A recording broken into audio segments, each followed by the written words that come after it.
Bab 2816 Pengecualian, setengah. Lu Ye melihat sebuah menara, pohon lain, dan bunga teratai berwarna-warni. Ia menggaruk kepalanya, mengapa benda-benda ini terlihat begitu familiar. Butuh waktu lama sebelum pemuda itu menghentikan tangannya dan menoleh untuk melihat Lu Ye, apakah kau ingin meninggalkan sesuatu di dalam? Lu Ye tertegun sejenak, lalu menggelengkan kepalanya, aku tidak punya apa-apa untuk disimpan. Itu saja, pemuda itu berdiri perlahan. Kemana kau akan pergi? Terserah padaku, sudah waktunya aku pergi. Lu Ye tertegun, apakah kau tidak menunggu untuk melihat hasilnya? Pemuda itu tersenyum dan berkata, cari saja aku. Aku harus mencari sesuatu, dan sudah waktunya kau pergi. Kemana aku akan pergi? Lu Ye bingung.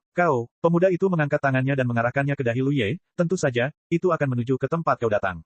Dengan sedikit kekuatan, Lu Ye tidak bisa menahan diri untuk tidak jatuh ke belakang dan jatuh ke dalam bola cahaya. Seolah-olah dia telah jatuh ke dalam air, Lu Ye merasakan tubuh dan pikirannya tenggelam terus-menerus, dan segala macam garis aneh berkelebat berturut-turut. Pada saat yang sama, kekuatan benih tahu ruang angkasa dan buah waktu meledak dan saling terkait pada saat yang sama, dan kekuatan waktu dan ruang berevolusi secara independen untuk melindungi seluruh tubuh. Momen ini tampaknya abadi. Wawasan baru yang tak terhitung jumlahnya terus meledak dari benak saya. Pikiran Lu Ye yang bingung tiba-tiba kembali jernih. Dia membuka matanya tiba-tiba. Rasa sakitnya sangat hebat di sekujur tubuhnya. Itu adalah luka yang dideritanya oleh serangan orang-orang suci sejati ketika dia meninggalkan alam sumber. Dalam keadaan normal, dengan kekuatannya, bahkan tidak ada yang bisa menahannya ketika menghadapi begitu banyak orang suci sejati pada saat yang sama. Tetapi pada saat orang-orang suci sejati mengambil tindakan, pembatasan rantai muncul, sangat melemahkan kekuatan orang-orang suci sejati. Ini membuatnya menyelamatkan hidupnya secara kebetulan. Meskipun demikian, itu masih sangat menyakitkan. Dia membuka mulutnya dan batuk gumpalan darah, yang bercampur dengan banyak fragmen organ dalam. Tulang-tulangnya sebagian besar bergeser, dan seluruh tubuhnya sangat lemah, seperti api lilin di angin kencang, yang dapat padam kapan saja. Dia dengan cepat melihat sekeliling dan mengerutkan kening. Yang pasti adalah bahwa saya meninggalkan alam sumber dan kembali ke alam batin, karena aura alam batin yang familiar ada di mana-mana. Tampaknya cahaya pedang yang tidak dikenal telah menembus celah yang disebabkan oleh penghalang alam sumber, dan itu memang cara untuk pergi. Insiden itu terjadi dengan tergesa-gesa sebelumnya, dan dia tidak mengerti apa cahaya pedang itu. Sekarang, melihat ke belakang, tampaknya ada jejak Qiyu yang mendominasi. Cahaya pedang yang menerobos penghalang batas sumber pastilah kekuatan Baqiyu. Lu Ye diam-diam terkejut bahwa meskipun kekuatan Baqiyu sangat kuat, ia tidak akan mampu menembus penghalang ke dunia sumber. Bagaimanapun, itu adalah sesuatu yang bahkan orang suci sejati tidak dapat lakukan. Kemampuan mereka untuk meninggalkan alam sumber seharusnya karena penghargaan Yuan, bukan kekuatannya sendiri. Pasti ada beberapa alasan mengapa ia tidak mengerti. Mengabaikan hal-hal ini, Lu Ye merasa sangat buruk saat ini. Ia tidak hanya menderita kerusakan parah, tetapi ia juga dikelilingi oleh kebencian yang sangat kuat di segala arah. Ketika ia tidak menaati keinginan Xing Yuan dan menjadi anak yang memberontak, berbagai kemudahannya dirampas dan bahkan dikutuk. Namun, dengan transformasi pohon bakat, kekuatan terkutuk di tubuhnya terbakar habis. Ia tidak memiliki ketidaknyamanan lain kecuali bahwa ia tidak dapat menikmati kemudahan putra Xing Yuan. Situasinya tidak diragukan lagi lebih buruk sekarang daripada sebelumnya. Karena Lu Ye jelas merasakan bahwa kekuatan Tao yang bebas di kehampaan itu menolak dirinya sendiri. Keinginan Yuan menjadi lebih jelas. Ini jelas merupakan hasil dari kesucian Baqiyu sebelumnya. Setelah 9 orang suci sejati berkumpul, jurang dapat menyingkirkan penindasan 9 surga Suan Cejian, sepenuhnya melahirkan kebijaksanaan spiritual, dan kemudian lahir. Baqiyu adalah orang suci sejati ke-9. Dapat dikatakan bahwa keinginan Yuan berada di ambang kelahiran. Karena Lu Ye diperhatikan ketika dia meninggalkan alam sumber, seluruh Xing Yuan menolaknya saat ini. Lu Ye tidak perlu mencobanya, dan dia juga tahu hasil seperti apa yang akan ditimbulkan oleh pengecualian tersebut. Namun sekarang bukan saatnya untuk mempertimbangkan hal-hal ini. Dia dengan cepat menyebarkan pikirannya dan dengan cepat bergegas ke satu arah, mencari tempat tersembunyi untuk duduk bersila dan menyembuhkan luka-lukanya. Dia membawa darah klan naga dan tubuhnya kuat, jadi meskipun luka-lukanya tragis, mereka masih bisa pulih. Dalam keheningan, Lu Ye mengingat pengalamannya setelah meninggalkan alam sumber. Tidak diragukan lagi itu adalah percakapan yang sangat luar biasa. Pada saat itu, pikirannya linglung, dan dia merasa bahwa pemuda itu tampak akrab dan ramah, tetapi dia tidak tahu apa identitasnya. Sekarang aku tahu bahwa dia adalah leluhur klan naga dan Phoenix. Itu adalah pertemuan dan dialog antara waktu dan ruang yang tak berujung, dan itu adalah pertukaran yang luar biasa antara leluhur naga dan Phoenix yang menggunakan kekuatan tertinggi mereka untuk menyeberangi sungai waktu dan waktu yang tak berujung. Aku menemukan banyak hal yang membuatku bingung. Misalnya, asal-usul Yuan sebenarnya adalah benih kekuatan yang diparasit oleh binatang buas yang kacau di alam semesta ini, dan lahir bersama alam semesta. Misalnya, larangan berantai di dunia sumber. Lu Ye mengira itu bukan metode Yuan, karena orang-orang suci sejati adalah boneka Yuan, dan tidak ada alasan untuk menggunakan metode ini untuk mengikat orang-orang suci sejati. Tampaknya ini benar sekarang. Larangan berantai ditanam oleh leluhur naga dan Phoenix di tahap kesuburan kosmik. Yang mereka waspadai adalah orang-orang suci sejati meninggalkan alam sumber dan melakukan apapun yang mereka inginkan. Dengan adanya pembatasan berantai, orang-orang suci sejati hanya dapat tinggal dengan jujur di Pulau Abis, bahkan jika mereka kuat. Lu Ye dalam suasana hati yang aneh. Karena jika demikian, maka apakah pembagian tingkat ketiga Xing Yuan sekarang disebabkan olehnya? Apa masalahnya? Namun, setelah dengan hati-hati memikirkan pengalamannya di sepanjang jalan, Lu Ye merasa bahwa ini bukanlah hal yang buruk, karena pembagian tingkat ketiga Star Abyss memungkinkannya untuk menghindari banyak krisis yang tidak kooperatif dalam perjalanannya untuk tumbuh. Jika Star Abyss terintegrasi, dia mungkin menemukan Tao ketika dia memasuki Tao, dan bahayanya pasti akan meningkat tajam. Hal lainnya adalah, apakah Baqi Yu telah menjadi orang suci? Ketika 9 orang suci sejati berkumpul bersama, kehendak Yuan akan segera lahir, dan Lu Ye harus memperhatikan hal ini. Dilihat dari situasi sebelumnya, Baqi Yu tampaknya telah gagal karena rantai yang ingin mengunci Baqi Yu ke alam sumber tiba-tiba menghilang tanpa jejak. Segera setelah itu, 8 orang suci sejati semuanya menunjukkan kemarahan dan keengganan, yang merupakan cerminan dari kehendak Yuan. Yuan tidak diragukan lagi tidak mau menyerah karena orang suci sejati ke-9 tidak datang. Mudah untuk mengetahui masalah ini. Dia telah kembali ke dunia batin dan dapat menggunakan buku naga untuk menghubungi klan naga. Yang lain tidak yakin tentang situasi Baqi Yu menjadi orang suci, jadi Long Zun pasti jelas tentang hal itu. Tetapi setelah memikirkannya, Lu Ye masih menekan pikiran itu di dalam hatinya. Apakah Baqi Yu menjadi orang suci itu penting, tetapi dia harus menangani urusannya sendiri terlebih dahulu dan tidak akan terlambat untuk bertanya lagi. Luka-lukanya sendiri pulih dengan cepat. Sementara dia menyembuhkan luka-lukanya, Lu Ye terus membakar jejak di dunia batin. Pada saat yang sama, sebagian dari pikiran dan merasakan 4 arah. Setelah beberapa saat, dia menghela napas pelan. Situasinya memang sama seperti yang dia pikirkan, karena kebencian yang ada di mana-mana dan kekuatan Tao yang bebas di sekitarnya menolaknya, yang membuatnya sulit baginya untuk meminjam kekuatan dari luar. Awalnya, dia dapat menggunakan 30% kekuatannya untuk meningkatkan kekuatan dasarnya saat dia berada di posisi yang lebih rendah. Saat dia bertarung melawan musuh, kekuatan semacam ini dapat meningkatkan kekuatan dasarnya hingga 30%. Namun sekarang, belum lagi 30% dari total, tidak ada 10% dari total. Bukannya dia tidak bisa memanfaatkan kekuatannya sama sekali, tetapi itu sangat sulit, dan peningkatan kekuatannya sendiri sangat minim. Lu Ye sangat menjijikkan. Pada saat yang sama, dia sangat bersyukur karena sistem latihannya pada akhirnya memiliki praktik ortodoks yang berbeda. Metode rahasia dunia batin lebih dari sekadar tidak ada kekuatan eksternal, hanya mencari permintaan dalam negeri. Jika tidak, kekuatannya pasti akan sangat melemah saat ini. Dia merasakan perasaan samar bahwa jika kebijaksanaan spiritual Yuan benar-benar lahir sepenuhnya, dia tidak akan bisa lagi meminjam kekuatan apapun dari dunia luar. Itu adalah hukuman dan balas dendam Yuan padanya, putra pemberontak. Dahulu kala, Lu Ye merasa bahwa cara berlatih dengan bantuan kekuatan eksternal ini tidak terlalu bisa diandalkan, tetapi sekarang memang terbukti. Sebenarnya, bukan berarti cara latihan ini tidak bisa diandalkan, tetapi karena keberadaan Abyss, sistem latihan saat ini memiliki kelemahan yang sangat besar. Meskipun situasi saat ini tidak berdampak besar pada Lu Ye, hanya ada satu. Berdasarkan situasi Lu Ye saat ini, jika dia ingin memulihkan kekuatan Tao-nya sendiri di masa depan, dia harus mengandalkan pemurnian ikan Tao. Efisiensi mengandalkan latihan keras saja akan sangat rendah. Bahkan jika Anda menggunakan pohon bakat untuk membantu latihan Anda mungkin akan mirip dengan biksu biasa. Efisiensi seperti itu tidak diragukan lagi jauh dari cukup bagi Lu Ye. Untungnya, dia mengeluarkan sejumlah besar ikan Tao dari dunia sumber kali ini, yang sebagian besar berasal dari Changyun, yang cukup untuk sementara waktu. Beberapa hari kemudian, luka Lu Ye perlahan pulih. Dia segera menghubungi Long Zun dengan bantuan buku naga. Aku telah menghilang begitu lama dan tidak ada orang lain yang menyebutkannya, jadi penguasa Zun dan Phoenix pasti sangat khawatir. Kedua senior ini telah banyak membantunya, jadi Lu Ye tentu saja harus membayar keselamatannya. Lu Ye, kamu akhirnya menanggapi. Pesan Long Zun segera datang, kemana saja kamu? Aku khawatir Long Zun, ada beberapa kecelakaan yang terjadi sebelumnya, jadi aku akan kembali dan membicarakannya secara rinci. Baiklah, kamu pergi ke Long Cheng dulu. Long Zun, ada yang ingin kutanyakan. Ada apa? Apa yang sedang terjadi sekarang? Long Zun sedikit bingung. Dia tidak tahu mengapa Lu Ye tiba-tiba bertanya pada Baqi Yu setelah dia kembali, tetapi dia tetap menjawab, dia sedang bersiap untuk maju ke terobosan sebelumnya, tetapi sepertinya dia telah gagal. Kondisi Baqi Yu sedikit salah sekarang. Apakah memang gagal? Hati Lu Ye hancur. Itu terkait dengan kelahiran lengkap Yuan Lingxi. Kegagalan Baqi Yu dalam promosi adalah hal yang baik, tetapi dilihat dari persahabatan pribadinya, kegagalan Baqi Yu dalam terobosan membuatnya merasa menyesal dan sedih. Lu Ye tiba-tiba menyadari sesuatu, Long Zun saat ini berada di Baqi Yu. Jika bukan karena ini, bagaimana Long Zun bisa tahu bahwa kondisi Baqi Yu saat ini tidak benar? Bukan hanya aku, tapi penguasa kota lain di dunia dalam juga ada di sini, dan banyak orang yang mengincarnya.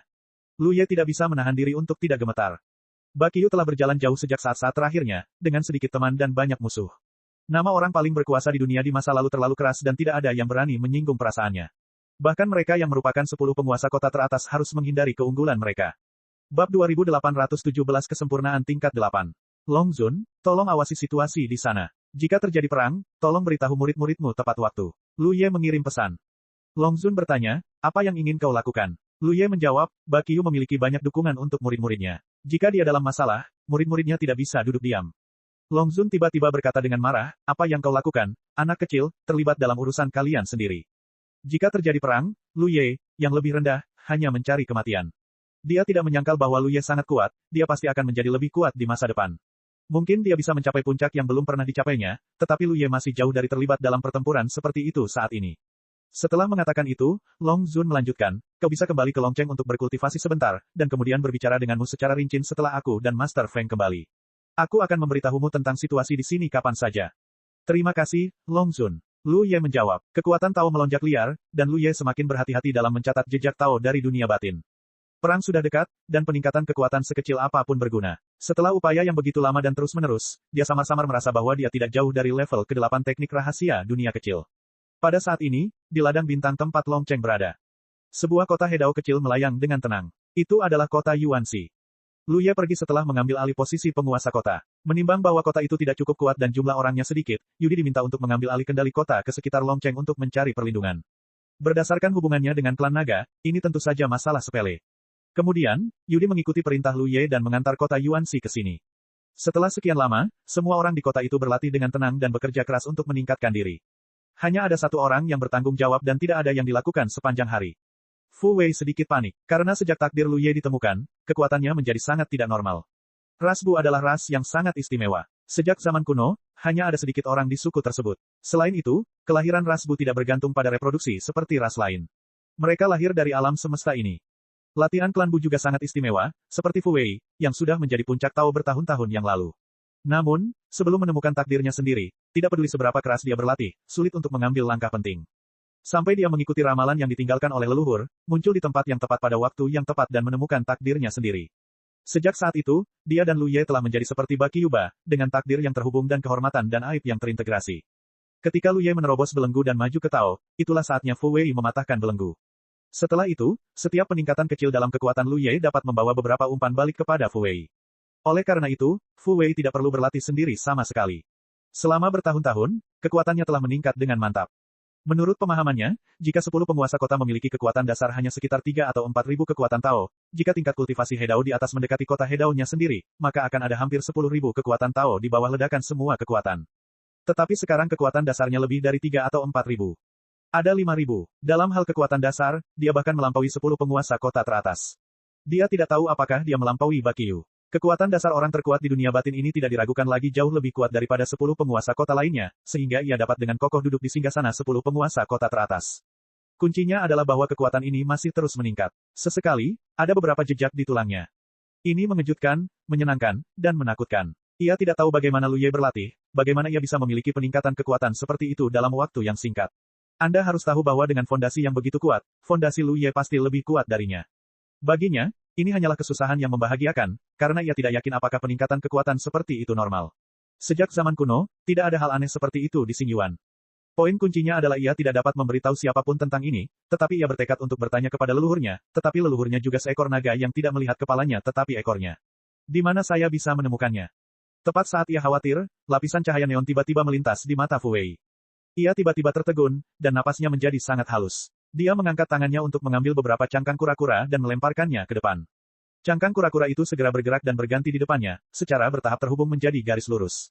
Dia menatapnya sebentar, mengangkat tangannya dan memasukkan cangkang kura-kura itu ke dalam tasnya, dan berjalan menuju aula tengah. Hanya ada Yudi di aula tengah. Bahkan di Longcheng, Yudi tidak mengendurkan kewaspadaannya. Sebelum Lu Ye pergi, dia menyerahkan kota Yuanxi kepadanya, jadi tentu saja dia harus melindunginya dengan hati-hati. Melihat gerakan itu, dia membuka matanya sedikit dan menatap Fu Wei yang sedang berjalan masuk. Aku tidak bisa menahan diri untuk tidak mengerutkan kening, karena Fu Wei memberinya firasat aneh hari ini. Dulu, seluruh kota Yuanxi adalah orang yang paling tidak bisa diandalkan dan paling sembrono, tetapi wajah Fu Wei tampak sangat muram hari ini. Ada apa? Tanya Yudi. Cahaya neon di mata Fu Wei tetap ada, dan dia perlahan berbicara, kakak senior, kita akan pergi ke suatu tempat. Kemana harus pergi? Yudi mengerutkan kening. Di sini, Fu Wei mengeluarkan peta bintang, membuat tanda, dan menyerahkan peta bintang itu kepada Yudi. Yudi mengambilnya dan melihatnya, bertanya-tanya, mengapa? Fu Wei berkata, kakak senior Lu sedang menunggu kita di sana. Yudi tertegun dan kemudian berkata dengan heran, kakak Ye sudah kembali. Sejak Lu Ye pergi, tidak ada berita. Yuan Xikeng telah dapat mengetahui beberapa informasi karena dia menerima Zuyin dan Suyan, dan tahu bahwa Lu Ye telah menghilang karena suatu alasan. Ini membuat semua orang di kota sangat khawatir. Tiba-tiba mendengar pesan Lu Ye, Yudi secara alami senang. Aku tidak tahu. Fu Wei menggelengkan kepalanya. Apa kau tidak tahu? Yudi bingung, lalu mengapa kau mengatakan bahwa saudara Ye sedang menunggu kita di sana? Dia sedang menunggu kita di sana. Fu Wei menatap Yudi dengan serius. Yudi menatapnya dengan tenang selama beberapa saat dan mengangguk sedikit, aku mengerti. Dia tahu tentang kemampuan Fu Wei, dan belum pernah melihat Fu Wei seserius ini. Dia samar-samar menyadari bahwa itu pasti karena Fu Wei melihat sesuatu, jadi dia datang untuk menemukannya. Namun, dia tidak bisa sendirian dalam acara sebesar itu, jadi dia segera memanggil beberapa orang lain di kota untuk bersatu kembali. Beberapa saat kemudian, Su Yan, Zhu Yin dan Huan Xing berkumpul di sini. Hanya ada 10 anggota di kota Yuanxi saat ini, tetapi hanya ada 5 anggota di tingkat Hedao. Selain itu, Su Yan dan Zhu Yin sama-sama berada di tengah-tengah Hedao. Sebagai wakil penguasa kota, mereka semua dapat meningkatkan kekuatan mutiara Hedao sampai batas tertentu. Waktu berlalu, dan lebih dari sebulan pun tiba. Lu Ye, yang sedang duduk tegak, perlahan membuka matanya. Teknik rahasia dunia kecil tingkat 8 sudah sempurna. Saat memasuki alam sumber, teknik rahasia dunia kecil baru saja menembus tingkat ke-7. Kali ini, dia mampu maju dengan sangat lancar, dan dia telah memperoleh sejumlah besar pecahan mutiara Hedao di bawah jurang di alam sumber. Kalau tidak, akan merepotkan jika hanya mengandalkan Lu Ye untuk menyerang kota dan menangkap pecahan Hedaosu. Meskipun dia kuat saat ini, dia tidak cukup untuk menghancurkan kota seorang diri, jika dia hanya mengandalkan serangan ke kota Hedao di bawah alam semesta untuk mengumpulkan pecahan-pecahan itu, akan butuh waktu untuk mengumpulkannya. Namun, di bawah jurang itu berbeda. Semua pecahan manik-manik Hedao yang pecah akan mengalir dari posisi itu setelah mereka melarikan diri ke dalam kegelapan. Lu Ye hanya perlu mencegatnya, yang mana mudah dan cepat. Diam-diam merasakan kekuatannya sendiri, mata Lu Ye menjadi jernih. Dibandingkan dengan tingkat kesempurnaan ke-7, tingkat kesempurnaan ke-8 sekarang, dan kekuatan seseorang telah meningkat pesat. Ketika tingkat kesempurnaan ke-7 selesai, peningkatan kekuatan dasar yang dibawa ke dirinya sendiri oleh metode rahasia dunia kecil adalah 4.500, tetapi sekarang, ada 7.000 cara. Itu hampir sama dengan harapan Lu Ye sebelumnya. Namun, karena peningkatan kekuatan ini meningkat sedikit demi sedikit, Lu Ye tidak merasakan lonjakan kekuatan apapun. Tingkat ke-8 ini adalah 7.000 jalan. Jika tingkat ke-9 sempurna, bukankah itu akan menjadi puluhan ribu? Lu Ye terkejut. Dia telah memperkirakan sebelumnya, seperti Sueju, kekuatan dasarnya sekitar 4.000 Dao, karena di alam sumber, tanpa peningkatan mutiara Dao, kekuatannya sendiri tidak jauh berbeda darinya. Namun, kekuatan dasarnya hampir 8.500. Dibandingkan dengan Sueju, selisihnya hampir 2 kali lipat. Seberapa besar selisih ini? Jika dia tidak ditolak, dia dapat berdiri di puncak dunia batin dengan fondasinya saat ini. Saat ini, karena kedengkian Yuan, dia sulit untuk memanfaatkan kekuatannya, tetapi dia tidak sepenuhnya tidak dapat memanfaatkan kekuatannya. Kehendak Yuan tidak dapat sepenuhnya memutus hubungannya dengan dunia luar, tetapi dia dapat meminjam sangat sedikit kekuatan eksternal, jadi jika dia benar-benar ingin bersaing dengan seseorang, kekuatan lebih dari 9.000 jalur masih dapat digunakan. Dengan kekuatan seperti itu, Anda hampir tidak dapat berpartisipasi dalam perang yang mungkin terjadi di masa mendatang. Dibandingkan dengan 10 penguasa kota teratas, kekuatannya mungkin sedikit lebih rendah, tetapi dia masih memiliki 10.000 mutiara racun. Dia hanya dapat secara bertahap mendapatkan keuntungan dengan melukai musuh selama pertempuran besar. Mereka tampaknya tidak dapat menahannya lagi. Pada saat ini, pikiran penguasa naga datang dari buku naga. Meskipun Lu Ye berlatih selama periode ini, hubungannya dengan Long Zun tidak pernah terputus, jadi dia mengetahui situasi di pihak Bakyu. Karena orang paling kuat di dunia batin gagal menerobos dan pergi dengan sedih, mereka yang menyebalkan telah mengikuti satu sama lain secara terbuka dan diam-diam, dan telah mengambil beberapa langkah tentatif selama periode ini. Pada saat ini, saya akhirnya tidak bisa menahan diri untuk bersiap menyerang Bakyu. Ketika Lu Ye mendengar ini, dia tiba-tiba berdiri. Waktunya tepat. Dia pertama-tama memeriksa cadangan Tao di pohon bakat dan memastikan bahwa cadangannya cukup. Meskipun pembakaran jejak Tao selama periode ini menghabiskan banyak, ia telah mengisi ulang dengan bantuan ikan Tao, sehingga cadangan Tao di pohon bakat diberikan tanpa pengurangan apapun. Dengan cadangan seperti itu, belum lagi pertempuran besar, tidak ada masalah bahkan jika ada 10 permainan. Beberapa buah bergoyang di pohon bakat, terutama 10.000 manik racun, yang dikelilingi oleh aura yang tidak dapat dijelaskan. Mereka dipersiapkan dengan sangat beracun oleh Lu Ye untuk sejumlah besar kekuatan Tao. Mereka dapat dipanggil kapan saja selama perang. Ia mengangkat tangannya dan menunjuk ke depan, dan sebuah lingkaran cahaya muncul di kehampaan di depannya. Lu Ye mengangkat kakinya dan melangkah maju, sosoknya menghilang. Bab 2818 Apakah Bakyu seorang putra pemberontak? Di Star Abyss, jika para biksu ingin pergi ke alam Hehe, mereka perlu menemukan kota Hedao dan menggunakan transfer mutiara Hedao. Namun, dunia kecil Lu Ye memiliki mutiara Hedao universal, jadi dia dapat memasuki alam Hehe kapan saja dan di mana saja. Namun, dia belum pernah melakukan ini sebelumnya, dan dia tidak perlu melakukannya. Dunia Hehe masih penuh dengan orang, dan orang-orang datang dan pergi di istana besar. Lu Ye tidak berhenti dan mengangkat tangannya untuk mengetuk pisau Panshan di pinggangnya. Suara liang terdengar di telinganya, diterima. Di antara 10 kota Hedao utama di alam dalam, ada 3 kota yang dapat dimasuki dan keluar Lu Ye dengan bebas, kota Naga Sarang Phoenix dan kota Satu Suami. Kemudahan seperti itu dapat dikatakan belum pernah terjadi sebelumnya. Namun, hak yang terakhir untuk masuk dan keluar dengan bebas bukanlah miliknya, tetapi Liang, jadi dia meminta Long Zun untuk memberitahunya tentang situasi di Bakyu kapan saja, karena dia memiliki kemampuan untuk mendukung masa lalu tepat waktu. Dengan kekuatan Fang yang mengerahkan kekuatan, tubuhnya dengan cepat menghilang. Ketika dia muncul lagi, dia telah tiba di kota Yifu. Sebelum dia bisa pulih, dia tiba-tiba melihat tatapan tajam, dari segala arah, dan bahkan ada akibat yang tak terbayangkan dari konfrontasi tersebut, yang sama ganasnya seperti air pasang. Lu Ye menatapnya dan melihat sosok Bakiyu yang kekar dan tinggi sekilas, dan ekspresinya bergetar. Kondisi Bakiyu tampak sangat buruk saat ini. Tidak hanya auranya yang sangat kosong, tetapi wajahnya juga tampak sangat pucat.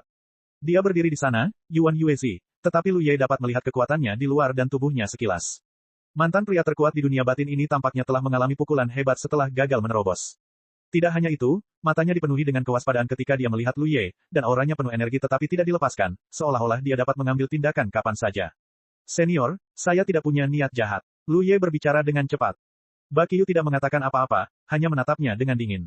Lu Ye sedikit mengernyit, dan selalu merasa bahwa kali ini dia melihat Bakiyu lagi, dan orang terkuat di dunia batin tampaknya telah menjadi orang yang berbeda. Namun, Lu Ye segera menyadari alasannya, karena dia mendongak dan melihat bahwa ada beberapa kelompok pertempuran di luar kota, dan suara naga dan burung phoenix tidak ada habisnya. Di medan perang, Long Zun sedang bertarung melawan seorang pria kuat dengan 3 kepala dan 8 lengan dengan ekspresi di wajahnya. Lu Ye mengenalinya sekilas sebagai Hong Tu dari Bai Sancheng. Selama konfrontasi, Hong Tu berbicara, apakah Long Zun lupa bahwa Bakiyu telah lupa bahwa situasi kota Long begitu buruk sehingga kota Long hancur? Mengapa dia mendukungnya hari ini? Tentu saja, Long Zun tidak akan melupakan apa yang terjadi saat itu.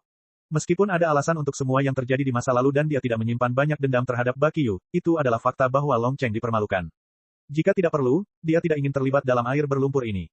Apa hubungannya Bakiyu dengannya? Tidak mungkin, Tuan Feng mengulurkan sikunya, dan dia hanya bisa mengikuti. Dia dan Tuan Feng bersimpati kepada saudara dan saudari, dan Long Cheng dan Feng Nes juga kalah. Tuan Feng terlibat, jadi dia tidak bisa duduk diam. Sebagai 2 dari 10 penguasa kota teratas, ada kekuatan dan kelemahan. Perbedaannya terletak pada latar belakang masing-masing, yaitu, jumlah jejak yang terbakar di tulang tahu mereka sendiri. Kekuatan Long Zun tidak diragukan lagi lebih kuat dari Hong Tu.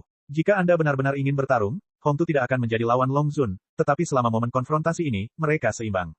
Ini tidak diragukan lagi karena penguasa naga tidak menggunakan semua kekuatannya, bukan karena dia tidak mau, tetapi karena dia tidak perlu. Dia hanya perlu menahan Hong Tu, dan Hong Tu sangat jelas tentang ini. Meskipun medan perang antara kedua orang ini sengit, mereka sebenarnya hanya berpura-pura. Namun, penguasa Feng tidak diragukan lagi menggunakan semua kekuatannya. Lawannya adalah Gu Mingyue dari kota Qianliu. Meskipun tubuh roh air itu teduh dan tidak dapat diprediksi, kultivasi penguasa Feng terlibat dalam keberuntungan, dan kekuatan ruang memiliki efek pengekangan yang sangat jelas pada Gu Mingyue. Oleh karena itu, pertempuran antara kedua orang ini hampir merupakan pertarungan penguasa Feng melawan Gu Mingyue. Penguasa Feng khawatir tentang keselamatan Bakiyu dan mencoba yang terbaik untuk menyelesaikan Gu Mingyue sesegera mungkin, karena menilai dari situasi saat ini, jika dia tidak dapat menyelesaikan lawannya sesegera mungkin, situasi Bakiyu akan sangat buruk. Tetapi Gu Mingyue pada akhirnya adalah salah satu dari 10 penguasa kota teratas. Bahkan jika dia bukan lawan Feng Zhu, sulit bagi Feng Zhu untuk melukai dan membunuhnya, yang membuat Feng Zhu sangat tidak sabar. Ada juga kelompok pertempuran ketiga, tetapi itu adalah kekuatan yang paling berbeda. Ketika Lu Ye menatapnya, dia melihat seorang lelaki tua botak beralis putih bertarung dengan klan bersayap yang memegang pedang panjang. Klan sayap adalah sekte Xuan Wu dari Si Bucheng. Lelaki tua beralis putih yang ditemui Lu Ye adalah Baxia, yang juga pernah menjadi pemimpin klan Bu dan leluhur Fu Wei. Lu Ye tidak tahu seberapa kuat Baxia, tetapi dia jelas bukan lawan dari 10 penguasa kota teratas. Setelah beberapa saat konfrontasi, Baxia berlumuran darah. Tetapi dia bertarung sampai mati. Lu Ye mengerutkan kening. Seberapa buruk situasi Bakiyu? Dalam situasi yang berbahaya seperti itu, dia tidak berpartisipasi dalam perang. Sebaliknya, Baxia menghadapi 10 penguasa kota teratas. Aku bingung, dan tiba-tiba melihat 2 sosok berdiri di kejauhan dari cahaya di pandanganku. Keduanya saling berjauhan dan tidak bertarung. Salah satu dari mereka berpakaian seperti pemburu, dengan pedang dan busur, dan yang lainnya terkadang berubah menjadi bayangan hitam dan terkadang mengembun menjadi bentuk manusia. Tidak diragukan lagi itu adalah dewa sekte kota Shenluo. Sedangkan untuk pemburu, itu adalah Xiao Qianchen dari kota Wangu. Hati Lu Ye sedikit tenggelam. Situasinya memang seperti yang dikatakan Long Zun sebelumnya. Semua orang kuat dari dunia batin datang. Saat ini, hanya ada 2 dari 10 penguasa kota teratas. Salah satu kesalahan darah di dunia sumber tidak diketahui, dan yang lainnya adalah Nichilian yang belum muncul. Selain itu, jelas ada 3 atau 3 sosok yang berkumpul lebih jauh, melihat ke sisi ini. Semua orang ini semuanya terkenal di alam Zenli, dan setidaknya mereka adalah orang-orang kuat di level penguasa kota. Namun, meskipun mereka seperti ini, sulit bagi mereka untuk berpartisipasi dalam perang saat ini, jadi mereka hanya bisa menonton dari kejauhan. Karena insiden itu terjadi dengan tergesa-gesa, mereka semua bergegas ke sini sendirian dan tidak mengendarai kota Hedao mereka sendiri. Para kultivator di level penguasa alam semesta tidak memiliki peningkatan mutiara Hedao, dan mereka tidak memenuhi syarat untuk berpartisipasi dalam konfrontasi sengit ini. Suara Zhong Shenliang tiba-tiba berdering, saudara Qianchen sangat tidak mau kesepian. Dimanapun ada kesenangan, apakah kamu tidak takut marah? Xiao Qianchen tersenyum tipis, apa yang dikatakan saudara Song. Aku hanya datang untuk melihat kesenangan. Kamu mengalahkanmu, jangan khawatirkan aku. Zhong Shenliang mendengus dingin, dan dia tidak akan mempercayai omong kosongnya. Xiao Qianchen juga mengambil tindakan dalam pertempuran Sui Yuan, jadi dia tidak bisa menganggapnya sama dengan mereka yang benar-benar menonton kesenangan hari ini. Kekuatan busur Dai tidak boleh diremehkan. Orang lain yang menonton pertandingan dari kejauhan seharusnya benar-benar menonton keseruannya, tetapi orang ini jelas tidak. Dia kesal. Jika bukan karena Xiao Qianchen di sini, dia bisa saja bergabung dengan Sekte Xuan Wu untuk membunuh Baxia dengan cepat, dan kemudian menghadapi Bakyu dengan kecepatan kilat. Tetapi karena Xiao Qianchen ada di sini, dia hanya bisa menatap pihak lain dan tidak bisa melakukan apapun. Betapa bodohnya orang tua itu. Bakyu sudah menjadi anak yang memberontak. Dia ditinggalkan oleh kehendak Xing Yuan. Mengapa kamu harus bekerja keras untuknya? Jika kamu bisa menyerahkanku dan melayaniku mulai sekarang, Jepang tidak akan membunuhmu sekarang. Suara Sekte Xuan Wu tiba-tiba terdengar. Dia pernah mendengar nama klan Bu. Jika dia dapat memulihkan Baxia untuk dirinya sendiri, dia dapat menggunakan kekuatan Baxia untuk menghindari kemalangan dan mencari keberuntungan di masa depan. Sebagai 10 penguasa kota teratas, Bakyu dengan kuat menduduki tahta yang terkuat selama bertahun-tahun, dan tidak ada yang tergoyahkan. Banyak orang berspekulasi bahwa ini mungkin terkait dengan klan Bu. Xuan Wuzong secara alami tergerak oleh ini. Jika dia dapat memulihkan Baxia hari ini, dia mungkin dapat menggantikan Bakyu di masa depan. Jika bukan karena ide di hatinya, janda tua tidak akan dapat bertahan. Di kota Yifu, Lu Ye sedikit terkejut ketika mendengar ini. Putra pemberontak, apakah Bakyu putra Xing Yuan? Tidak, Bakyu bukan putra Xing Yuan. Karena putra-putra Xing Yuan dapat merasakan keberadaan satu sama lain, begitulah cara dia merasakan pria bernama Palin di kota Baizan dan Jiao dari kota makan malam berdarah. Dia telah menghubungi Bakyu berkali-kali, tetapi tidak menghasilkan sensasi yang sama, jadi Bakyu jelas bukan putra Xing Yuan. Sekte Xuan Wu seharusnya melakukan kesalahan. Juga, mengapa Bakyu ditinggalkan oleh kehendak Xing Yuan? Lu Ye tidak bisa tidak mengingat apa yang dilihatnya di alam sumber sebelumnya. Ketika Bakyu gagal menerobos, 8 orang suci sejati semuanya berteriak marah dan tidak mau, yang tidak diragukan lagi merupakan segel kehendak Xing Yuan. Kehendak Xing Yuanlah yang marah dan tidak mau menerimanya. Jika Bakyu gagal menerobos, bagaimana mungkin kehendak Xing Yuan marah? Saat dia memikirkannya, hati Lu Ye tergerak. Mungkinkah Bakyu telah memotong jalannya menuju promosi? Mungkin selama proses terobosan itulah Bakyu menyadari sesuatu. Dia lebih suka memotong jalannya menuju promosi daripada jatuh ke alam sumber dan berubah menjadi boneka. Dengan kesombongannya, dia pasti bisa melakukan hal seperti itu. Jika demikian, maka penjelasannya akan jelas. Tidak heran fenomena aneh langit dan bumi di alam sumber tiba-tiba menghilang tanpa jejak. Saat itu, Lu Ye mengira Bakyu hanya gagal dalam terobosan sederhana. Sekarang tampaknya ada alasan lain. Karena Bakyu memotong jalannya menuju promosi dan membuat Yuan kehilangan kesempatan untuk dilahirkan, dia menjadi sangat marah. Jadi situasi Bakyu sangat buruk saat ini. Ketika musuh yang kuat menyerang, bahannya bisa melawan. Sekte Shenliang, tunggu apa lagi? Teriakan tajam terdengar bersamaan dengan suara burung phoenix. Namun, Gu Mingyue agak sulit untuk bertahan. Dia memiliki kemampuan untuk melindungi dirinya sendiri di depan Master Phoenix, tetapi siapa yang ingin dipukuli seperti ini? Terlebih lagi, mereka telah membuang banyak waktu sebelumnya untuk menguji realitas Bakyu. Jika mereka menunda seperti ini, mereka pasti akan mengalami malam dan mimpi yang panjang. Begitu dia berkata, Zhong Shenliang, yang sedang menghadapi Xiao Qianchen dari jauh, menghela nafas sedikit, mengangkat tangannya dan meraihnya di kehampaan. Sebuah bendera berdarah tiba-tiba muncul di telapak tanganmu. Harta karun, bendera militer. 10 penguasa kota teratas memiliki hampir semua harta karun mereka sendiri. Lagi pula, setelah bekerja di dunia batin selama bertahun-tahun, bahkan jika harta karun itu sulit ditaklukkan, akan selalu ada kesempatan. Harta karun spanduk Dingjun berbeda dari harta karun lainnya. Harta karun itu tidak memiliki kekuatan membunuh atau kekuatan melindungi, tetapi itu adalah harta karun yang dapat meningkatkan kekuatan tuan dan yang lainnya. Peningkatan itu terkait dengan jumlah orang dan kekuatan. Semakin banyak orang biksu, semakin kuat kekuatan biksu, semakin besar peningkatannya. Ini hanyalah harta karun untuk perang skala besar. Bab 2819 Takdir. Bendera Dingjun tersingkap, dan beberapa sinar darah melayang keluar dari bendera, dan 3 sosok yang sedang bertarung tersapu ke dalamnya dengan akurat. Dalam sekejap, aura Gu Mingyue naik. Meskipun hanya ada 4 orang yang telah menjalin hubungan dengan spanduk Dingjun kali ini, dan jumlahnya tidak banyak, keempat orang ini semuanya adalah orang-orang kuat di 10 penguasa kota teratas. Oleh karena itu, dengan umpan balik kekuatan harta karun tersebut, kekuatan Gu Mingyue juga meningkat sebesar 10% dari udara tipis. Hal yang sama berlaku untuk Hong Tu, yang sedang berkonfrontasi dengan Long Sun. Peningkatan kekuatan membuat situasi Gu Mingyue segera membaik, tetapi hanya terbatas pada ini. Bendera militer tidak cukup untuk membuatnya berubah menjadi kemenangan di depan Feng Shu. Misterius dan keras kepala, kalau begitu, mati saja. Di sisi lain, Xuan Wuzong menyambar pedang dan menikamnya. Kekuatannya jauh lebih kuat daripada Baxia. Dia hanya ingin mencoba menaklukkan klan Bu lama. Dia bahkan tidak bisa memintanya. Dengan restu dari spanduk Dingjun, kekuatan pedang ini bukanlah sesuatu yang dapat dilawan oleh Baxia. Pada titik ini, Lu Ye tiba di kota Yifu hanya dalam 5 tarikan napas, dan dia dapat melihat dengan jelas situasi di segala arah. Darah berceceran, dan ketika kekuatan pelindung tubuh hancur, dia mengeluarkan erangan teredam. Pedang yang bersinar seperti kilat menusuk dadanya, menyebabkan separuh tubuhnya melayang dengan lengkungan petir dan dengan cepat menjadi mati rasa. Mati rasa itu bukan hanya tubuh, tetapi juga pikiran dirinya sendiri. Pedang Sekte Xuanwu juga merupakan harta karun, yang disebut pedang Jiu Xiao Lei Ze, dan dipelihara dari keajaiban langit berbintang yang menggelegar. Dia memperolehnya lebih dari 200.000 tahun yang lalu. Dengan pedang harta karun ini, dia telah membunuh banyak musuh yang kuat, termasuk mereka yang lebih kuat dari mereka. Ekspresi Doxia sangat tenang, dan tidak ada urgensi krisis hidup dan mati, hanya karena dia tahu bahwa kematiannya tidak akan datang. Xuan Wuzong tiba-tiba mengerutkan kening, dan hendak meledak. Kekuatan harta karun vitalitas dan jiwa Tano tiba-tiba ditarik kembali, dan pedang panjang itu ditarik keluar dan dengan cepat disilangkan di depannya. Percikan cahaya pedang menyapu dari belakang tubuh yang mendominasi, dan sosok yang kuat terbungkus dalam cahaya pedang. Saat pedang itu bertabrakan, tubuh Xuan Wuzong bergetar dan hampir terlempar. Diam-diam dia dikejutkan oleh kekuatan besar orang-orang itu. Dengan latar belakang 10 penguasa kotanya dan berkat bendera militer, dia hampir tidak bisa menghentikannya. Akibatnya menyapu, tubuh bagian bawah Ba yang terluka berguling dan mundur kembali ke kota Yifu. Dia jatuh ke tanah dengan berantakan, menutupi dadanya dengan satu tangan, dan ada kilatan petir yang menempel di lukanya. Dia menyeka darah di sudut mulutnya dengan tangan lainnya. Mendongak, sebuah sosok tercetak dalam penglihatannya. Melihat sosok yang berhadapan dengan Sekte Xuanwu, Baxia tidak segembira saat dia diselamatkan. Sebaliknya, ekspresinya sangat rumit. Dia menghela nafas sedikit, ini dia. Apakah ini takdir? Klan Bu percaya pada takdir. Dia telah mengikuti tuntunan takdir sepanjang hidupnya dan tidak berani membuat kesalahan. Namun saat ini, dia berharap bahwa dia telah melakukan kesalahan. Apakah kamu, Lu Ye? Xuan Wuzong menatap wajah muda yang dekat dengannya dan sedikit terkejut. Ras manusia Lu Ye Yuan hanyalah orang yang tidak dikenal. Pertama kali dia menunjukkan kepalanya adalah pertempuran antara Sui Yuan. Sui Jiu memiliki secercah jiwa dan menggunakan kekuatan fisiknya untuk bertarung dengan Yun Siwang, yang memegang pedang Tianxuan.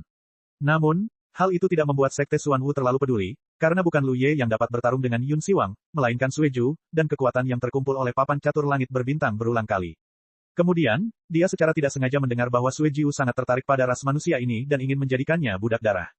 Yang benar-benar membuat Sekte Xuanwu mengingatnya adalah beberapa informasi yang telah ditemukan dari para biksu dari suku kedua klan darah serangga yang telah melarikan diri ke kota Sibu. Dikatakan bahwa sebelum suku Naga dan Phoenix bergabung untuk mengepung kota Blood Yin, kerusuhan pecah di wilayah klan darah, dan pemrakarsanya adalah biksu manusia bernama Lu Ye ini. Dia tidak tahu metode apa yang dia gunakan untuk meracuni sejumlah besar orang kuat dari suku kedua klan darah serangga, menghancurkan banyak kota Hedao, dan bahkan merebut harta papan catur langit berbintang dari Sui Jiu. Sui Jiu pergi setelah kematian, dan sejak itu, tidak ada kabar dari keduanya. Kekacauan di wilayah klan darah juga memungkinkan klan Naga dan Phoenix untuk mengambil kesempatan, yang memicu perang mengejutkan sebelumnya. Pada akhirnya, darah klan darah serangga hancur dan kota makan darah hancur. Sekarang klan darah serangga yang tersisa semuanya tersebar di bawah komando mereka. Saat dia mengenali Lu Ye, Xuan Wuzong sangat senang. Karena Sui Jiu mengejar Lu Ye, dia menghilang bersamanya. Lu Ye ini muncul, bagaimana dengan kesalahan darah? Jika situasinya masih ada, itu akan lama sekali, jadi tidak perlu ada masalah seperti itu. Tetapi segera dia tidak bisa memikirkannya, karena kekuatan dari pedang panjang di tangan Lu Ye dengan cepat mencapai puncaknya. Kekuatan ini begitu kuat, bahkan lebih kuat dari kekuatan yang mendominasi. Bocah manusia ini, benar-benar memiliki kekuatan seperti 10 penguasa kota teratas. Meskipun dia sedikit lebih buruk darinya, tampaknya perbedaannya tidak jauh. Dalam tabrakan langsung seperti itu, dia harus menggunakan semua kekuatannya. Keluar, Xuan Wuzong berteriak dengan marah, dan pedang panjang yang memegang pisau Panshan tiba-tiba bergetar sedikit. Dalam sekejap, sedikit petir tiba-tiba muncul, dan petir itu dengan cepat menyebar seperti jaring guntur, menutupi area yang luas. Kekuatan guntur yang dahsyat sudah cukup untuk menghancurkan dunia. Lu Ye tiba-tiba gemetar. Pertama, ada mati rasa di tubuhnya, lalu rasa sakit yang tak berujung menyapu, darah dan daging, dan pikirannya kabur. Mati. Memanfaatkan kesempatan ini, Xuan Wuzong menebasnya dengan pedang. Pada saat ini, mata Lu Ye, yang matanya tumpul, tiba-tiba menjadi lebih jernih. Pisau Panshan di tangannya tiba-tiba muncul, dan kekuatan ruang dipenuhi dengan kekuatan. Pedang tianya. Sementara kekosongan itu meluas, tubuhnya mundur ke belakang. Sedikit rasa sakit di dadanya, dan dia hampir menghindari serangan itu. Berdiri tegak, Lu Ye menghela napas lega, diam-diam senang. Jika dia tidak memiliki garis keturunan klan naga, dia bahkan akan berlatih pengawal naga suci pertempuran surga hingga tingkat tertentu, dan dia tidak akan pernah bisa kembali sadar secepat ini. Teknik rahasia klan naga ini tidak hanya dapat meningkatkan kekuatan tubuh, tetapi juga menahan kekuatan berbagai kekuatan magis. Kekuatan guntur yang dikeluarkan oleh pedang harta karun Sekte Xuanwu benar-benar merupakan sejenis sihir, tetapi itu hanyalah kekuatan di tingkat harta karun. Jika dia tidak dapat kembali sadar tepat waktu, dengan kekuatan Sekte Xuanwu, dia pasti akan terluka parah dalam sekejap. Bocah bodoh. Di sisi lain, Long Zun terkejut. Saya pernah berbicara dengan Lu Ye sebelumnya, dan saya tahu dalam hati saya bahwa Lu Ye tidak akan peduli dengan masalah ini, tetapi saya tidak pernah menyangka bahwa Lu Ye akan muncul dengan cara ini. Dia tidak pernah tahu bahwa Lu Ye dapat masuk dan keluar kota Yifu dengan bebas. Sejauh yang Long Zun tahu, di kota kecil yang tampaknya bobrok ini, satu-satunya yang bisa masuk dan keluar dari seluruh Xingyuan adalah satu-satunya yang bisa masuk dan keluar dari alam Hehe. Dia pikir Lu Ye akan datang dari arah tertentu, belum lagi apakah dia bisa sampai di sana, bahkan jika dia bisa sampai di sana, dia akan punya tempat untuk berlindung. Sekarang Lu Ye muncul, dia bertemu dengan Sekte Xuanwu, yang benar-benar membuat Raja Naga takut. Di tengah kekhawatiran, tubuh kekuatan Tao melonjak liar, dan kekuatan waktu menyebar. Waktu luang aslinya menghilang, dan dia berbalik untuk mengambil tindakan dengan seluruh kekuatannya. Hong Tu tiba-tiba tampak getir. Jika Bakyu adalah orang terkuat di dunia batin, maka Dragon Lord adalah yang kedua. Hong Tu percaya bahwa dia bukanlah lawan. Meskipun mereka bertarung dengan sengit, mereka hanya berakting. Ketika Dragon Lord tiba-tiba mengerahkan kekuatannya, dia tidak bisa lagi menahan diri. Adegan ini jauh lebih berbahaya. Di sebelah kota Yifu, Xuan Wuzong telah datang untuk bertarung lagi dengan pedang. Ekspresi Lu Ye tenang dan dia menanggapi dengan pisau. Meskipun saya telah menghadapi orang-orang kuat di tingkat semi suci di alam sumber, situasi pada saat itu benar-benar berbeda dari saat itu. Belum lagi tidak ada harta karun di Sue Tianxing, dia belum meningkatkan manik Tao. Selanjutnya, pada awal perang itu, Sue Tianxing terluka parah dan sangat beracun. Sekte Xuanwu berbeda. Dia memegang pedang harta karun di tangannya dan memiliki kekuatan amplifikasi dari manik Tao. Kekuatannya hanya lebih kuat dari Sue Tianxing pada hari itu. Satu-satunya hal yang tidak dapat dia bandingkan dengan Sue Tianxing adalah mematikannya Taoisme. Sekte Xuanwu masih berada di level Taoisme, tetapi Sue Tianxing telah melangkah ke ambang itu dengan satu kaki. Namun, Lu Ye juga sendirian, tanpa bantuan Sue Jiu. Pertarungan itu sangat sengit sejak awal, terutama karena Lu Ye bertindak seperti sikap yang garang dan tak kenal takut, dan kekuatannya tak terkendali. Sekte Xuanwu sama sekali tidak dapat mempertahankan kekuatan yang tersisa. Semakin banyak Anda bertarung, semakin Anda menjadi takut. Karena bahkan jika dia mencoba yang terbaik, dia tidak dapat memperoleh keuntungan mutlak. Kekuatan orang ini jauh lebih kuat daripada Doxia. Kuncinya bukanlah kekuatan, tetapi fondasi. Fondasi Lu Ye memberinya perasaan yang sangat kokoh, yang merupakan perasaan yang belum pernah dia alami pada siapapun. Bahkan Bakyu, secara bertahap, Sekte Xuanwu menemukan masalahnya. Lu Ye tidak menunjukkan tanda-tanda memanfaatkan kekuatannya. Karena kekuatan Tao yang bebas di segala arah tidak dimobilisasi olehnya, juga tidak dimobilisasi, tetapi sangat sedikit dan hampir tidak berarti. Semua kekuatannya tampaknya dimiliki olehnya sendiri. Setelah hidup selama ribuan tahun yang tak terhitung jumlahnya, Sekte Xuanwu belum pernah melihat hal seperti itu, dan hatinya terkejut. Tiba-tiba, dia bereaksi, apakah kamu orang yang memberontak? Mereka telah mencoba berkali-kali sebelumnya, dan situasi Bakyu persis sama dengan apa yang dia lihat di depannya. Mereka tidak tahu apa yang dilakukan Bakyu, tetapi mereka ditinggalkan oleh kehendak Xingyuan. Tetapi justru karena alasan inilah mereka merasa bahwa mereka memiliki kesempatan untuk memanfaatkannya dan memutuskan untuk mengambil tindakan. Bakyu adalah anak yang memberontak, dan Lu Ye di depannya sebenarnya juga seorang anak yang memberontak. Mereka semua ditelantarkan atas kemauan Xingyuan.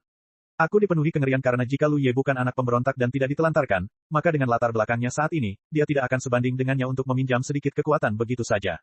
Dibandingkan dengan Bakyu, orang ini benar-benar aneh. Sekte Xuanwu tiba-tiba teringat lagi bahwa selama pertempuran di lapangan salju, Lu Ye tampaknya hanya perpaduan dari Taoisme. Hanya dalam beberapa tahun saja, aku telah memperoleh kekuatan yang sebanding dengan 10 penguasa kota teratas. Dengan bakat seperti itu, jika dia tidak dapat dibunuh di sini hari ini, dalam beberapa tahun, dia pasti akan mengambil Bakyu dan menggantikannya, bahkan sedikit lebih kuat dari penindasan yang telah diberikan Bakyu kepada mereka selama bertahun-tahun. Tidak apa-apa jika seperti ini saja. Kebencian hari ini telah diselesaikan dan tidak dapat diselesaikan. Cepat atau lambat, itu akan menjadi situasi hidup dan mati. Dalam sekejap, niat membunuh Sekte Xuanwu menjadi kuat dan kekuatan Tao-nya ganas dan melonjak. Pedang guntur 9 langit di tangannya berubah menjadi pedang guntur murni. Bab 2820 Klan Bu memiliki penerus. Merasakan niat membunuh Sekte Xuanwu, ekspresi Lu Ye tenang dan dia menjadi lebih berhati-hati dalam menghadapinya. Dari segi kekuatan saat ini saja, dia tidak diragukan lagi lebih buruk daripada Sekte Xuanwu. Ini karena mereka tidak berada dalam jangkauan radiasi kota Hedao. Jika kota Sibu berada di dekatnya, Sekte Xuanwu akan lebih kuat. Selain itu, orang-orang memegang harta karun di tangan mereka. Menghadapi orang sekuat itu, kelalaian apapun sudah cukup untuk berakibat fatal. Selama pertempuran, Lu Ye mencari peluang yang bagus, tetapi ketika Xuan Wuzong sedang mencipratkan pedang panjang di tangannya, dia menjaga dirinya tetap rapat dan tidak memberinya kesempatan untuk memanfaatkannya. Sebaliknya, Lu Ye sendiri terus-menerus terluka. Setelah berjuang keras untuk secangkir teh, seluruh tubuh Lu Ye berlumuran darah. Jika bukan karena kekuatan pohon bakat setelah menderita kekalahan tadi dan membakar kekuatan guntur yang menyerang tubuhnya, dia mungkin tidak akan mampu bertahan. Dia akhirnya merasakan fondasi yang kuat dari 10 penguasa kota teratas. Sekte Xuanwu sudah terkenal selama ratusan ribu tahun, dan memiliki keterampilan bertarung yang luar biasa. Dia dapat menggunakan semua jenis ilmu pedang sesuka hati tanpa jejak atau cacat apapun. Lu Ye diam-diam terkejut. Menghadapi musuh seperti itu, tidak semudah itu untuk menang. Satu-satunya cara adalah melukai Sekte Xuanwu. Selama dia dapat melukai Sekte Xuanwu dan menyuntikkan kekuatan 10.000 manik racun ke dalam lukanya, dia dapat mengubah situasi. Setelah melahap harta karun terakhir kali, kekuatan 10.000 manik racun cukup untuk memengaruhi orang-orang kuat di tingkat semi-suci, dan sama sekali tidak ada masalah untuk berhadapan dengan Sekte Xuanwu. Namun, penguasa kota Sibu sama sekali tidak memberinya kesempatan ini. Lu Ye ketakutan, dan Xuan Wuzong juga mudah tersinggung. Saya pikir setelah merusak Dominir dengan parah, saya dapat menyerang kota Yifu dalam satu gerakan dan sepenuhnya menjungkir balikkan Bakyu, gunung di atas kepalanya. Siapa yang mengira Lu Ye akan keluar di tengah jalan? Kuncinya adalah orang ini masih sangat kuat. Meskipun dia selalu diuntungkan dalam pertempuran, dia tidak pernah bisa mengubah keuntungan ini menjadi kemenangan, dan kekuatan harta karunnya bahkan tidak mampu mencapai hasil akhir. Dalam keadaan normal, selama pedang Jiu Xiao Leize melukai musuh, itu pasti akan membuat pikiran musuh mati rasa. Itu saat yang tepat baginya untuk membunuh. Namun, dia telah membawa lebih dari selusin luka pedang ke Lu Ye, tetapi pihak lain seperti orang yang baik-baik saja. Dia pulih dalam sekejap setiap kali dia terkena, dan bahkan luka-luka itu dapat pulih dengan cepat. Jadi meskipun Lu Ye berlumuran darah, itu sebenarnya bukan masalah besar. Bagaimana ini bisa dilakukan? Bahkan jika Bakyu terluka oleh pedang Jiu Xiao Leize, dia seharusnya tidak bersikap seolah-olah tidak terjadi apa-apa. Anak baik, Long Zun terkesima. Ketika Lu Ye pertama kali keluar dari kota Yifu untuk melawan Sekte Xuanwu, dia terkejut dan hanya ingin segera menghadapi lawannya dan kemudian mendukung Lu Ye. Namun, lawannya juga merupakan orang kuat di tingkat 10 penguasa kota teratas. Bahkan jika dia memiliki fondasi yang lebih kuat, tidak mudah untuk menyelesaikannya. Sebaliknya, karena dia ingin menyelesaikan sesuatu, dia membuat lawan menemukan beberapa kelemahan, dan dia masih tidak dapat melakukan apapun terhadap Hong Tu sampai sekarang. Pada saat ini, melihat bahwa Lu Ye benar-benar memiliki kemampuan untuk bersaing dengan Sekte Xuanwu, hatinya merasa lega. Dilihat dari pemandangannya, Sekte Xuanwu benar-benar berada di atas angin, tetapi Lu Ye juga memiliki kekuatan untuk bertarung. Tenang saja, penguasa naga tidak lagi terganggu dan bertarung melawan Hong Tu dengan seluruh kekuatannya. Hal ini berlaku untuk Dragon Lord, dan juga berlaku untuk Phoenix Lord, tetapi situasi Phoenix Lord lebih baik darinya, karena Gu Mingyue dikalahkan oleh sihir luar angkasa klan Phoenix dan berada di pihak yang dikalahkan dari awal hingga akhir. Bahkan dengan kekuatan Ding Jun Banner, sulit untuk mengubah situasi. Di kejauhan, para penonton dari dunia batin menyaksikan dari kejauhan. Pertempuran seperti itu di level 10 penguasa kota teratas jarang terjadi. Kegembiraan awalnya membuat mereka terpesona, tetapi tanpa diduga, seorang pemuda lain dengan kekuatan yang sebanding dengan 10 penguasa kota teratas muncul. Banyak orang kuat diam-diam bertanya dan berkomunikasi, perlahan-lahan memahami asal-usul dan identitas Lu Ye, yang membuatnya terkejut ke langit dan bumi sejenak. Anda harus tahu bahwa kebangkitan masing-masing dari 10 penguasa kota teratas adalah akumulasi dan akumulasi tahun-tahun yang tak berujung, tetapi ras manusia Lu Ye tiba-tiba muncul dari suatu tempat. Dia memiliki fondasi yang kuat dalam waktu yang singkat, yang secara alami patut ditiru. Pertempuran sengit sangat intens, dan waktu berlalu. Sebuah kota Hedao terbang cepat di kehampaan dan bergegas menuju medan perang. Kota Yuanxilah yang bergegas ke sekitar Longcheng. Dalam keadaan normal, dibutuhkan setidaknya 2 atau 3 bulan bagi kota Hedao untuk tiba dari Longcheng. Namun, kota Yuanxi tidak pernah berskala besar dan memiliki keunggulan alami di jalan. Karena skalanya tidak besar, Anda dapat menggunakan jalur serangga. Karena beberapa Hedao di kota itu berdiskusi sebentar hari itu, Yudi mengendarai kota Hedao menuju lokasi yang dipandu oleh Fu Wei. Pada saat ini, dia akhirnya akan tiba di medan perang. Jauh dari kejauhan, semua orang di kota itu merasakan konfrontasi sengit di kejauhan. Itu kakak Ye, suara Yang Yudai terdengar. Dia berada di aula tengah dan dapat menggunakan banyak formasi di kota untuk mengawasi semua arah, jadi dialah orang pertama yang menyadari napas Lu Ye. Dia bertarung dengan Hong Tu, penguasa kota Sibu. Yudi terkejut saat berbicara. Penguasa naga juga ada di sini. Zhu Yin menyadarinya dan menyadari napas penguasa naga. Penguasa Phoenix juga ada di sini. Su Yan tampak bingung. Baru-baru ini, mereka bergegas ke jalan, jadi mereka tidak tahu apa yang sedang terjadi di sini, dan begitu banyak orang kuat telah berkumpul bersama. Zhu Yin diam-diam kesal. Jika dia tahu Long Zun ada di sini, dia akan menggunakan buku naga untuk menanyakan situasinya. Jelas tidak mungkin untuk bertanya sekarang. Long Zun jelas sedang bertarung dengan musuh yang kuat, dan bertanya dengan gegabah akan mengganggunya.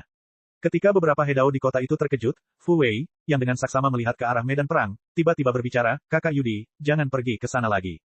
"Baiklah," jawab Yudi. Bahkan jika Fu Wei tidak mengatakannya, dia sudah punya rencana ini. Intensitas medan perang di depan jelas sudah melampaui level yang bisa mereka ganggu. Terburu-buru ke sana hanya akan mengalihkan perhatian Lu Ye. Kota Hedao yang melaju kencang perlahan berhenti, dan berkat Sen yang tinggal di kota saat itu memainkan peran.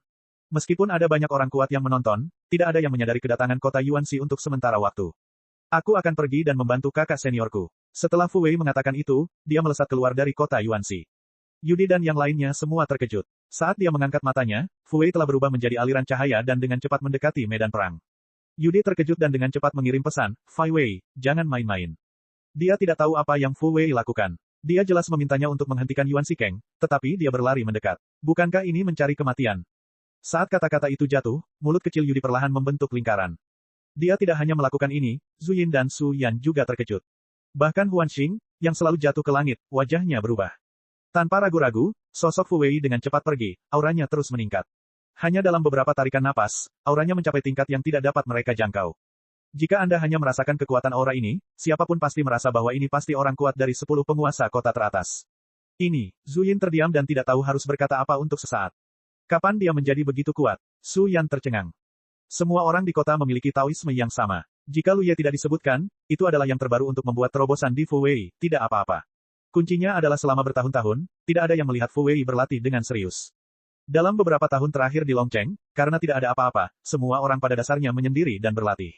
Hanya Fu Wei, yang menghabiskan sepanjang hari, berkeliaran di Longcheng, atau minum anggur dan bermain catur dengan para ahli formasi Fan Mi. Karena alasan ini, Yudi pernah menasihati Fu Wei beberapa kali.